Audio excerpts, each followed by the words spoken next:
오늘은 시편 44편 뒷부분입니다.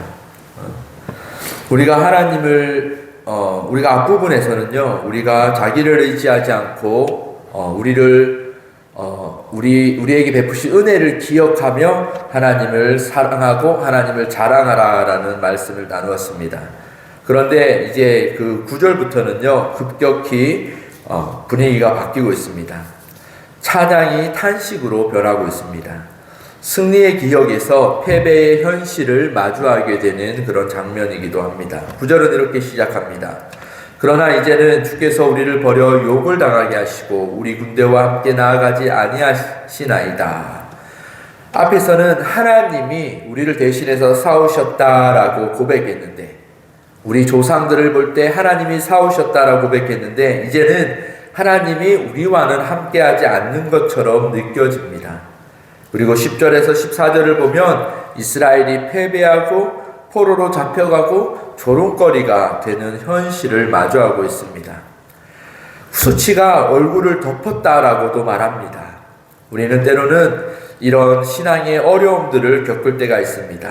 하나님을 의지한다고 했는데 그럼에도 불구하고 고난이 오거나 우리의 삶이 더 혼란스러울 때가 있습니다.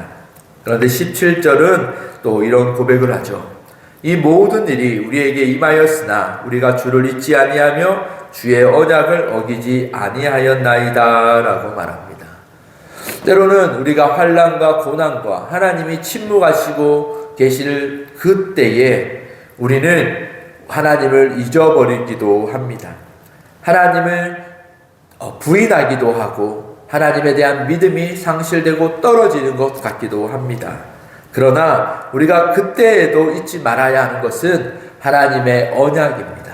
하나님이 우리와 함께 하시겠다라는 그 하나님의 약속은 그 상황이 변하고 우리의 형편이 변하고 우리의 마음이 변하더라도 하나님이 하신 약속이기에 그 하나님은 영원히 변하지 않고 그 약속이 우리를 붙들고 계신다라는 사실을 우리는 잊지 말아야 합니다.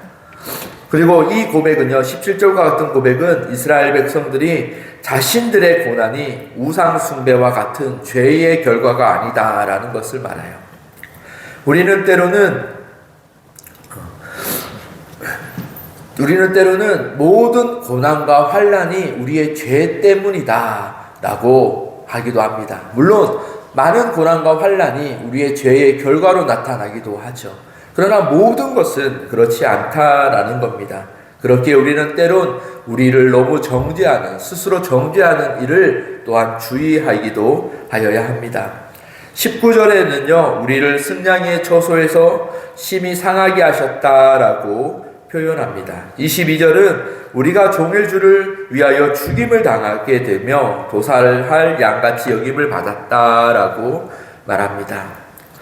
이 말씀은 나중에 로마서 8장에 바울이 인용한 구절이기도 하는데요.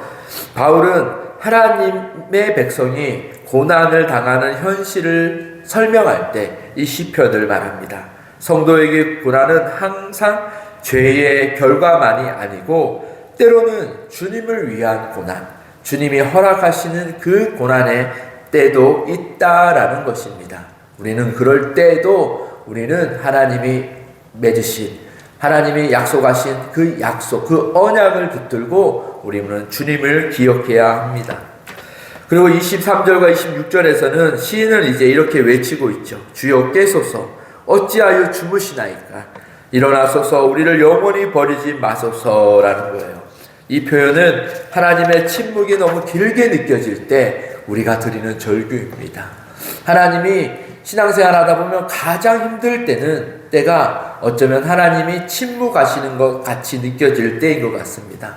아마 이 시편 기자도 그런 때를 맞이하고 있습니다. 또한 25절에서는 우리의 영혼은 진토에 구부리고 우리 몸은 땅에 붙었나이다 라고 고백하죠. 완전히 낮아지는 자리. 때로는 하나님이 우리를 이렇게 더 이상 낮아지기 어려운 그 낮은 자리로까지 데려가시죠. 하나님의 이 낮은 자리로 우리를 이끄시는 것은 우리를 벌하시고 우리를 책망하시기 위함을 넘어서 그것이 아니라 하나님은 우리를 높이 세우시기 위하여 진짜 하나님을 나타내시기 위하여 하나님은 때로는 낮은 자리로 우리를 인도하기도 합니다. 그런데 마지막 26절에서 시인은 다시 붙잡죠. 일어나 우리를 도우소서, 주의 인자하심으로 말미암아 우리를 구원하소서라고 말합니다. 오늘 이 아침 우리가 붙들어야 할 단어가 있다면, 오늘 하루 우리가 묵상해야 할 단어가 있다면 바로 주의 인자하심입니다. 이것은 히브리어로 헤세드라는 단어죠. 환경도 아니고 누군가 우리의 자격도 아니고 어떤 공로도 아닙니다. 하나님의 변하지 않는 사랑이 우리를 붙들고 있다라는 겁니다. 오늘 하루 우리의 상황이 절망스럽고 때로는 힘겨울 때도 있지만 변함없는 사실은 주의 인자하심이 여전히 나와 함께하고 있다라는 거죠. 그 헤세드로 우리를 붙드시고 우리를 사랑하시는 그 하나님의 약속이 여전히 우리에게 있다라는 겁니다. 기억하십시오. 하나님의 사랑은 결코 변하지 않고 하나님의 약속도 결코 변하지 않는다라는 것입니다. 오늘 혹시 침묵하시는 하나님이 느껴지시는 분이 계십니까? 그렇다면 오늘 시편 44편 내 기도를 우리의 기도로 삼으십시오. 주님이여 일어나시고 주의 인자하심으로 나를 구원하소서라는 기도로 우리가 하나님 앞에 나아가는 그런 귀한 자녀들 되기를 원합니다. 하나님께서는 침묵하시는 것처럼 보여도 지금 우리의 심령과 우리의 마음, 오늘 드리는 이 기도 모든 것들을 들으시고 하나님의 말씀대로 그 기도가 땅에 떨어지지 않는 기도로 삼아 주십니다. 주님의 인자하심이 함께 있는 우리 모든 성도들 되기를 소망합니다. 기도하겠습니다. 하나님 아버지 감사합니다. 주님의 인자하심이 함께하는 모든 성도 되게 하시고 하나님 우리가 우리의 자격이 아니라 하나님의 붙드심으로 우리가 살아감을 하나님 그 약속의 하나님을 기억하게 하여 주옵소서.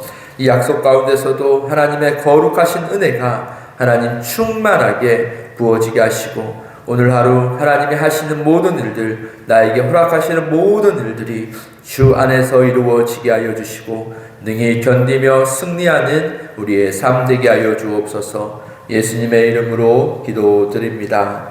아멘.